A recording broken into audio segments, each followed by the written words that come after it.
with you here in the shop. We have another fun project, so I want to invite you to come on over here and let's take a closer look. All right, guys. Well, a while back I did this one here, this Craftsman, and I'll try to put the link in the description here on this one. Turned out wonderfully. I really like how this one ended up. This one here, we had to put a new handle on it. But this one here, I also restored then not long afterwards, and it's also a Craftsman. This knob right here turns in right there if we want to use it. But again, very happy with the way that turned out. And I have had here in my stash of tools this great big monstrosity. It's called a breast drill, because this here would usually go onto your shoulder or onto your pec, and you'd put your pressure there. You would hold on to this with your offhand, and you would crank this here with your dominant hand. And so this has been sitting here for some time. The chuck here is locked up and I can't get the bit out. Now the bit looks like it's in pretty good shape. The main thing I look for a bit is that it's straight and that this screw down here is not all messed up, and it looks like it's in good shape and it looks like it's been taken good care of. So I just need to tear into this here and make sure we can get that released, hoping that this chuck inside is good. The rest of this we can take apart and clean up. It's neat because it has a little bubble level right here, and I'm hoping to be able to clean up that glass and get that looking nice, and we can put this all back together. The one thing I am concerned about and haven't decided yet what I want to do is this handle. It looks like it has either been abused badly or somebody made it as a makeshift, and I might try to turn a new one and replace it. I don't know. We'll see. Maybe we'll just clean that up with the sander and leave it as it is. I haven't decided yet, but the rest of this we want to take apart and clean up, so let's tear into it. All right, we have some of Scout Crafter's 50/50 here, automatic transmission fluid and acetone. So we're going to see if we can't get that to start working on this.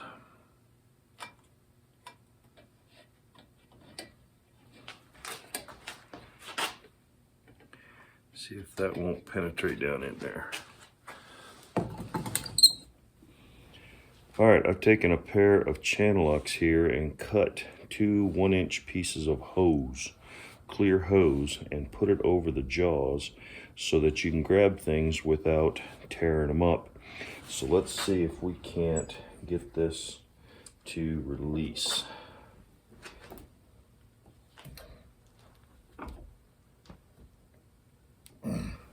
All right, I've turned this upside down, put a little bit of the fluid in here. Let's see if that will work its magic in there. And I put this in the vise with a clamp right here so that it will not turn on me. Let's see if we can't get this to release. Hey, isn't it beautiful? All right, and that comes out. Look at there, that's not even a square one. Oh, what do you know? This isn't a square one. I thought this was a square chuck. It's not. Cool. And the square ones are really nice because they don't slip, but this is nice because it's more versatile.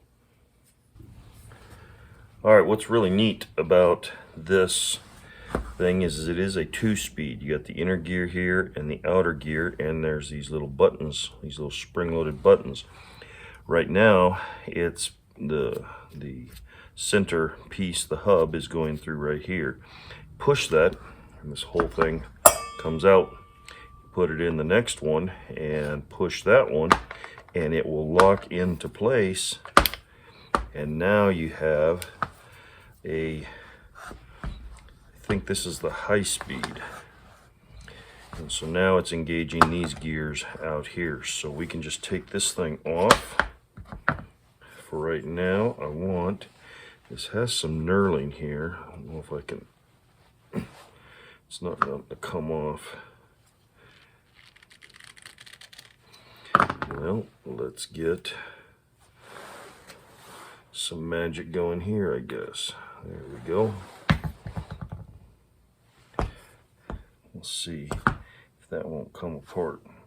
What's also neat is this has 3 gears here, 3 distances, which also changes. So it's almost like the principle of a 10-speed, except it's not 10 speeds. What would this be? 6-speed.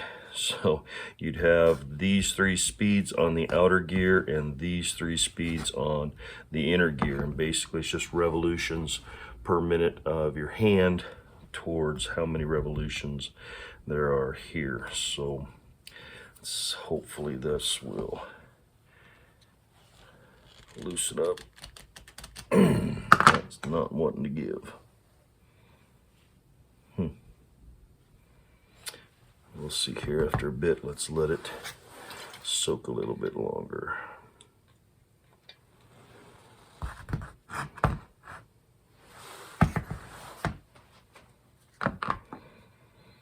Now, this handle turns off. I don't think I really want to disassemble this whole thing. There's a pin in there. I think I'm just going to clean that up and leave it the way it is. This has a set screw right there to hold this whole shaft in. Actually, there may be a pin in this. Might have to look at that a little closer. I don't know. There's something that threads in here, and this one here has some knurling on it to thread in, so that really looks like it's a lot of attention to detail here, so we'll see. Alright guys, I found a pin right there. We'll see if we can't remove that. Right here's the other side of that pin.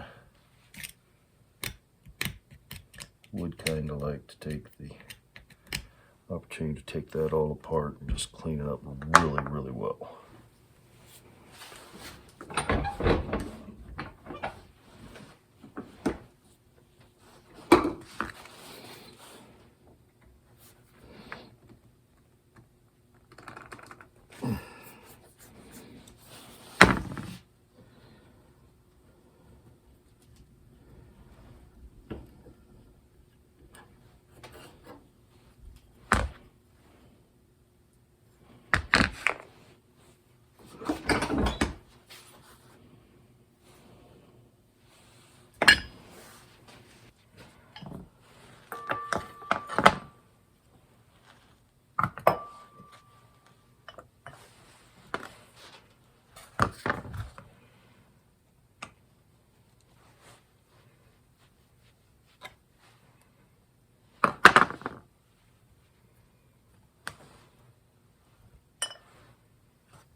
Alright guys, I want to start by soaking this in kerosene. So we're going to put this down in our soak tube here, and I think I'm going to go ahead and put this stuff down in there as well. It won't hurt at all for that to be all cleaned up as well. I think I might keep that out, do it separately. Throw that down in there, and this down in there. Now we'll take some kerosene and we'll fill that up so it's all submerged.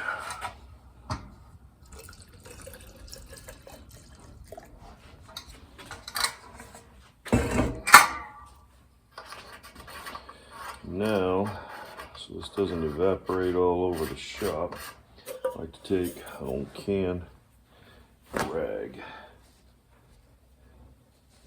That kind of helps seal it up.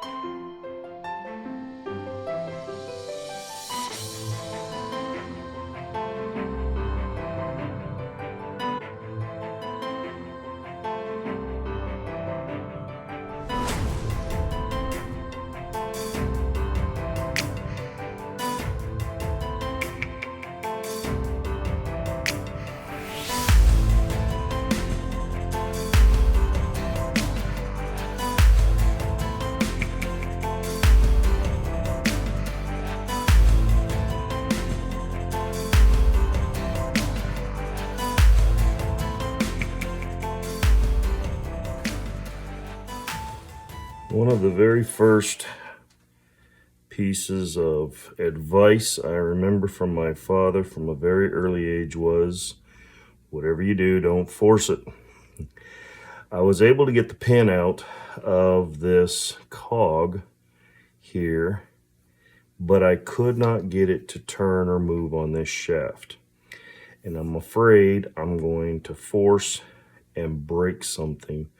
So I am not going to try to take that off. I've replaced the pin.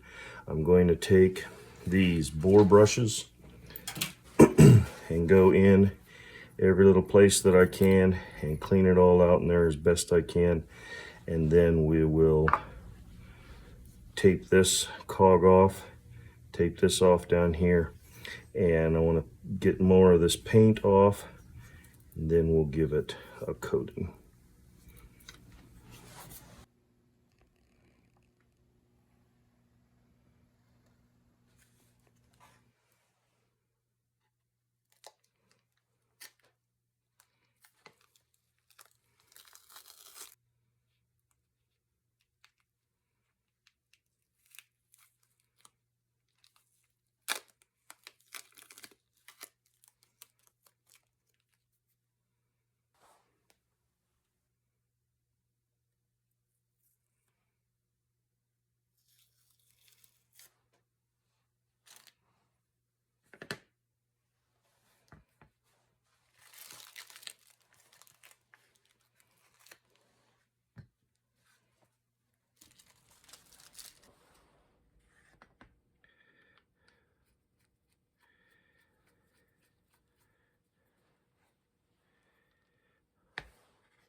There we go. Got the whole family together now. Got this nice little small one here that we cleaned up a while back. We have this one here, which is more of a medium size egg beater drill. This is the one we replaced that handle on, and now we have cleaned up this nice big breast drill. Let me bring you over here, resituate the camera, and let's see how it works. So we got this thing all fixed up and in good working order. What's really neat about these things is there are 2 speeds on the gears right here, but not only that, you can adjust this length of rotation, this radius of the hand crank, and change your leverage there as well. This is set up right now for the most leverage possible. It's out as far as it'll go, and it's on this inner gear. And I'll show you here, it's called a breast drill, so that you can put it in place and it goes up against your shoulder or even your pec. And you put it in your shoulder. This handle here is to stabilize it, keep it from moving around too much, and then you have your hand crank. And so you can put this right where you want it, put some pressure on it, and you start cranking. It's got a little screw tip on the end of the auger bit on this one anyways, and it starts to pull, and it will pull all the way in to the wood. And you can see how that would work and the leverage that you can get by doing it this way. Now generally, this here, I'm wondering if this bit wasn't cut off from, let's see if I can get this out of here.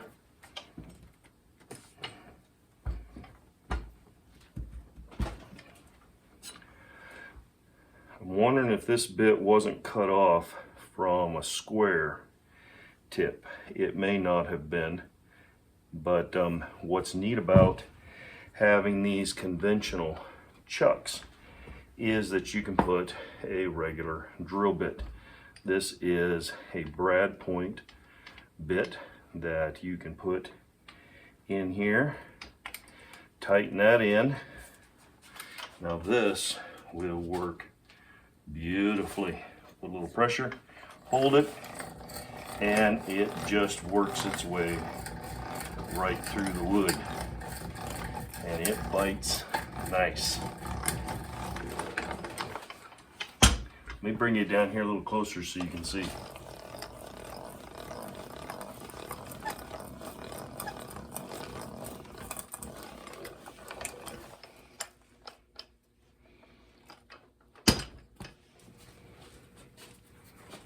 Well guys, I'll tell you what, if you run out of battery, this really is not a bad option. They really seem to work well. So I'm really proud of how this turned out. Before I did the final pictures, I forgot to oil these handles. They have since been oiled now, and you can see they're a little bit darker.